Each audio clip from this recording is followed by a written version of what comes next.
तो नमस्कार दोस्तों, इसके पिछले वीडियो में दोस्तों मैंने आपको ऑब्जेक्टिव के सॉल्यूशन बता चुका था। अब इस वीडियो में दोस्तों मैं आपको अर्धवार्षिक परीक्षा 2020-21 कक्षा 9 विषय विज्ञान का फुल पेपर का सॉल्यूशन बताने वाला हूं।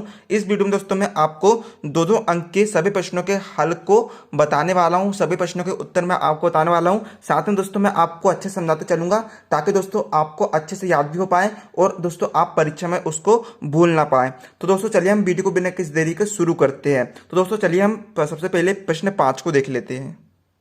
तो देख लीजिए दोस्तों, प्रश्न 5 में आपको 2 अंक का प्रश्न दिया है जो कि परीक्षा में बिल्कुल पूछा जाएगा। ठीक है, जो भी मैं आपको दोस्तों प्रश्न बता रहा हूं वे परीक्षा में दोस्तों 100% गारंटीड आएंगे। तो दोस्तों चलिए हम समझ लेते हैं। तो दोस्तों तो देखिए प्रश्न 5 में आपको दिया है पदार्थ से आप क्या समझते हैं। ठीक है, यहाँ पर आपको पदार्थ का अर्थ बताना है, पदार्थ की क्या परिभाषा है। तो दोस्तों उत्तर में हम हेडिंग डालेंगे पदार्थ। पदार्थ वे होते हैं जो एक ही प्रकार के कणों से मिलकर बने होते हैं तथा उस पदार्थ में मौजूद सभी कण समान रासायनिक प्रकृति के होते हैं। मतलब पदार्थ क्या होता है? पदार्थ एक प्रकार का क्या होता है? कणों से मिलकर बना होता है। मतलब कि कण कण को हम तत्व भी कह सकते हैं। ठीक है, अर्थात पदार्थ जो है वे एक ही प्रकार के तत्वों से मिलकर बना होता है और उस पदार्थ में जो कण होते हैं, ठीक है, उस पदार्थ में जो भी कण होते हैं वे समान रासायनिक प्रकृति के होते हैं। अर्थात उसमें एक कण, ठीक है, एक कण एक प्रकृति का है तो दूसरा कण भी उसी प्रकृति का मैच करेगा, तीसरा कण भी उन्हीं प्रकृति का होगा। तो दोस्तों इस प्रकार से दोस्तों पदार्थ की परिभाषा निकल के आती है। जैसे कि दोस्तों उदाहरण के तौर पर दोस्तों सोना, तांबा आदि। ठीक है, सोना को हम ठीक है पदार्थ भी कह सकते हैं। ठीक है, सोना को हम पदार्थ भी कह सकते हैं, साथ में दोस्तों हम उसे तत्व भी कह सकते हैं। क्योंकि दोस्तों पदार्थ में क्या होता है, एक ही प्रकार के तत्व पाए जाते हैं। ठीक है, एक ही प्रकार के तत्व पा जाते हैं और जिसमें कि सभी उनके जो सभी कण होते हैं उनके रासायनिक प्रकृति समान होती है। तांबा को दोस्तों हम पदार्थ भी कह सकते हैं और इसे हम तत्व भी कह सकते हैं। पदार्थ के अंदर क्या होते हैं दोस्तों? तत्व होते हैं, एक ही प्रकार के तत्व पा जाते हैं। तो दोस्तों पदार्थ ही क्या है? तत्व है, और तत्व ही क्या है? पदार्थ है। तो देखो दोस्तों प्रश्न 6 क्या है? कोशिका का कौन सा अंग बिजली घर है। ठीक है, यहाँ पर आपको बताना है कि कोशिका का कौन सा अंग को हम बिजली घर कहते हैं। तो उत्तर माइटोकॉन्ड्रिया कोशिका का बिजली घर है, क्योंकि जीवन के लिए आवश्यक विभिन्न रासायनिक क्रियाओं को करने के लिए माइटोकॉन्ड्रिया एटीपी के रूप में ऊर्जा प्रदान करती है। एटीपी कोशिका की ऊर्जा है। अर्थात मतलब कि निकल के आता है दोस्तों माइटोकॉन्ड्रिया में दोस्तों जो ऊर्जा होती है वे एटीपी के रूप में संचित होती है। ठीक है, उस ऊर्जा का उपयोग जीवन के लिए विभिन्न रासायनिक क्रियाओं को करने के लिए। ठीक है, हमारे शरीर में दोस्तों विभिन्न प्रकार की रासायनिक क्रियाएं संपन्न होती है, जैसे कि रक्त का चलना हो गया। ठीक है, रक्त का चलना हो गया, वायु का चलना हो गया। इस प्रकार की जो रासायनिक क्रिया होती है उनको संपन्न करने के लिए दोस्तों माइटोकॉन्ड्रिया में ऊर्जा जो है वे एटीपी के रूप में संचित होती है। तो माइटोकॉन्ड्रिया एटीपी के रूप में संचित ऊर्जा का उपयोग, ठीक है, रासायनिक क्रिया को करने के लिए उपयोग करती है। ठीक है, और एटीपी क्या होते हैं दोस्तों? एटीपी कोशिका की ऊर्जा होती है। ठीक है, तो दोस्तों उम्मीद है दोस्तों आपको समझ में आ गया। अब हम बढ़ते हैं दोस्तों अगले क्वेश्चन की तरफ। अगला क्वेश्चन है रंध्र के कार्य क्या है। यहाँ पर आपको रंध्र के कार्य बताना है। तो हमने हेडिंग डाले रंध्र के कार्य।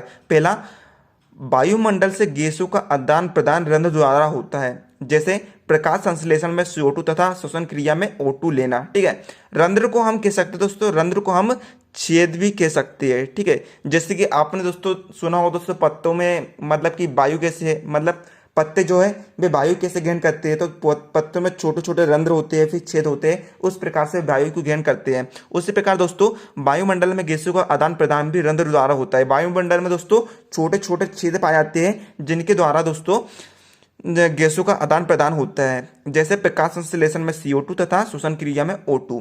दूसरा, बाष्पोत्सर्जन क्रिया में सहायता करता है। ठीक है, इस प्रकार से दोस्तों आपका 7वां क्वेश्चन का आंसर निकल के आता है। दोस्तों अब हम आखिरी प्रश्न 8वां प्रश्न देख लेते हैं। सरल रेखीय गति से आप क्या समझते हो। बहुत ईजी क्वेश्चन है दोस्तों, आपको आसानी समझ में आ जाएगा। ठीक है, सरल रेखीय गति। ठीक है, सरल रेखीय गति। ठीक है, मतलब एक रेखा है और उसमें गति हो रही है।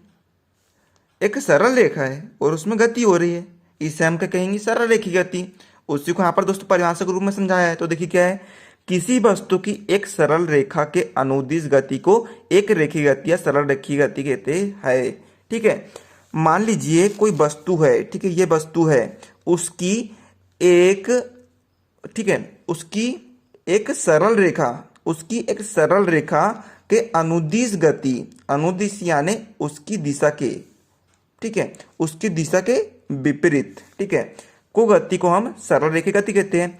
किसी वस्तु की, ये वस्तु है कि एक सरल रेखा के अनुदिश या फिर विपरीत गति को हम सरल रेखी गति कहते हैं, ठीक है।